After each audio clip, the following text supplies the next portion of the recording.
নতুন একটি take channel হিসেবে চালু করছি। আজকের বিষয় হচ্ছে ভিএলসির মাধ্যমে আমরা কিভাবে একটা মুভ ফাইল ভিডিওর একটা মুভ ফাইলকে কিভাবে MP4 এ কনভার্ট করব। তো এক্ষেত্রে প্রথমত হচ্ছে আমার ডকুমেন্ট যেটা আছে, আমাদের ধরেন একটা মুভ ফাইল, এই মুভ ফাইলটাকে আমরা করতে হবে MP4 ফাইলে। সো আমাদেরকে MP4 করার জন্য প্রথমত VLC তে ওপেন করতে হবে। এক্ষেত্রে হচ্ছে VLC ওপেন হবে। ওপেন হওয়ার পরে আমাদেরকে মিডিয়া অপশনে যেতে হবে।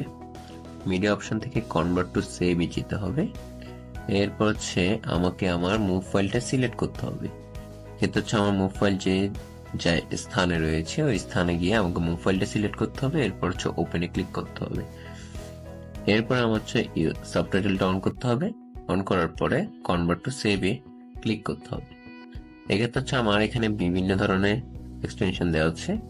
তো প্রথমত হচ্ছে আমি যেহেতু চাইতেছি এটা MP4 এবং ভিডিও হবে, সো আমরা এখান থেকে প্রথমত সিলেক্ট করে নিতে হবে MP4 ভিডিও।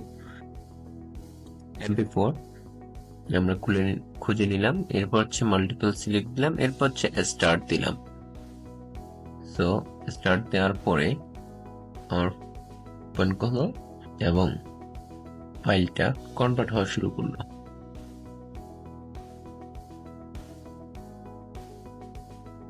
এরপরে আমরা যখন আসবো তখন হচ্ছে একটা মুভ ফাইল, সেটা হচ্ছে একটা MP4 ফাইল প্রকাশ হলো। এত সহজভাবেই আমরা একটা MP4 মুভ ফাইলকে MP4 এ কনভার্ট করতে পারবো। ধন্যবাদ সাথে থাকার জন্য।